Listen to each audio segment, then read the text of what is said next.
हाल ही में देश के अलग अलग राज्यों से एक बेहद चौंकाने वाली खबर आई थी। कफ सिरप पीने की वजह से कई छोटे बच्चों की मौत हो गई थी। ये खबर सुनकर हर पेरेंट डर गया, क्योंकि बच्चों को खांसी जुकाम तो आम बात है और ऐसे में ज्यादातर लोग खुद ही जाकर कफ सिरप दे देते हैं। लेकिन अब ये हैबिट बदलनी पड़ेगी, क्योंकि इस घटना के बाद भारत सरकार ने बच्चों के लिए कफ सिरप को लेकर नई एडवाइजरी जारी की है। इस एडवाइजरी में साफ कहा है 2 साल से कम उम्र के बच्चों को किसी भी तरह का कफ सिरप नहीं देना चाहिए। अब ये आदेश पूरे देश में लागू किया गया है। सभी राज्यों और केंद्र शासित प्रदेशों को ये निर्देश दिए गए हैं कि 2 साल से छोटे बच्चों को खांसी और सर्दी की दवाएं न दी जाएं। इस पर हमने बात की डॉक्टर परिमाला वी तिरुमलेश से, जो कि एक सीनियर कंसल्टेंट हैं neonatology and paediatrics, Aster CMI hospital, Bangalore से। वो बताती हैं, एक बाल रोग विशेषज्ञ होने के नाते मैं माता पिता को सलाह देती हूँ कि बच्चों को कफ सिरप देने से पहले बहुत सावधानी बरतें। 2 साल से कम उम्र के बच्चों के लिए कफ सिरप बिल्कुल भी अनुशंसित नहीं है, क्योंकि ये असुरक्षित हो सकते हैं और गंभीर साइड इफेक्ट्स दे सकते हैं। तो फिर ऐसे में क्या करें? डॉक्टर बताती हैं, सेफ विकल्पों में बच्चों को पर्याप्त मात्रा में पानी पिलाना, कमरे में ह्यूमिडिफायर चलाना और नाक बंद हो जाए तो उसे धीरे से साफ करना शामिल है।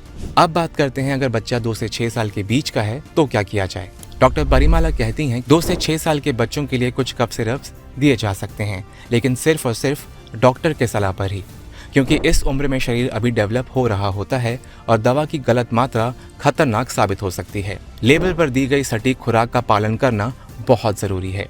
ज्यादा मात्रा में देना बिल्कुल नहीं चाहिए, क्योंकि बच्चों का मेटाबॉलिज्म अलग होता है और ओवरडोज से सीरियस रिएक्शंस हो सकते हैं। दवा मापने के लिए हमेशा वही मेजरिंग कप या स्पून इस्तेमाल करें जो दवा के साथ आता है। कभी भी किचन वाला चम्मच या अंदाजे से ना दें।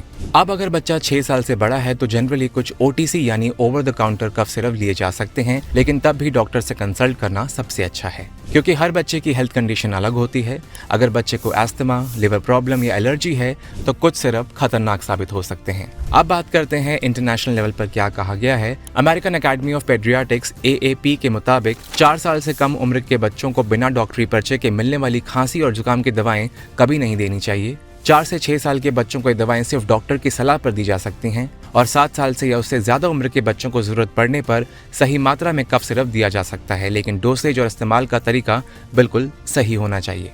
डॉक्टर बताते हैं कि अगर किसी 10 साल के बच्चे को हल्की खांसी है लेकिन वो स्कूल जाने लायक ठीक महसूस कर रहा है तो उसे सिर्फ दिन में आराम देने के लिए दवा का 1 डोज दिया जा सकता है, लेकिन उसके लिए भी डॉक्टर से बात करें। अब आते हैं अमेरिका की हेल्थ बॉडी US FDA की गाइडलाइन पर। FDA साफ कहता है कि 2 साल से कम उम्र के बच्चों में कफ या कोल्ड के सिम्टम्स के लिए OTC मेडिसिन का इस्तेमाल बिल्कुल नहीं करना चाहिए, क्योंकि इससे गंभीर और जानलेवा दुष्प्रभाव हो सकते हैं।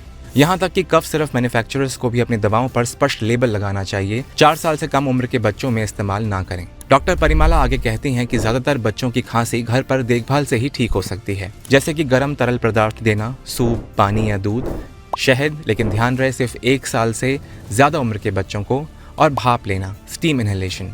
लेकिन अगर खांसी लगातार बनी रहे, बुखार तेज हो जाए, सांस लेने में तकलीफ हो या फिर गड़गड़ाहट जैसी आवाज आए तो तुरंत डॉक्टर से मिलें। एक और जरूरी बात समझ लीजिए कि खांसी कोई दुश्मन नहीं है। ये शरीर का एक नेचुरल प्रोटेक्टिव मैकेनिज्म है जो हमारे एयरवेज में बलगम, धूल और इरिटेशन पैदा करने वाले कणों को बाहर निकालता है। तो पेरेंट्स ये बात गांठ बांध लीजिए कि हर खांसी के लिए सिरप देने की जरूरत नहीं है। बच्चे की उम्र, उसकी हालत और उसकी मेडिकल हिस्ट्री देखकर ही दवा लें, वो भी सिर्फ डॉक्टर की सलाह पर। इस वीडियो को अपने फ्रेंड्स और फैमिली के साथ में जरूर शेयर करें और ऐसे और इन्फॉर्मेटिव वीडियोस के लिए आप हमारे चैनल ओनली माय हेल्थ को लाइक और सब्सक्राइब करें।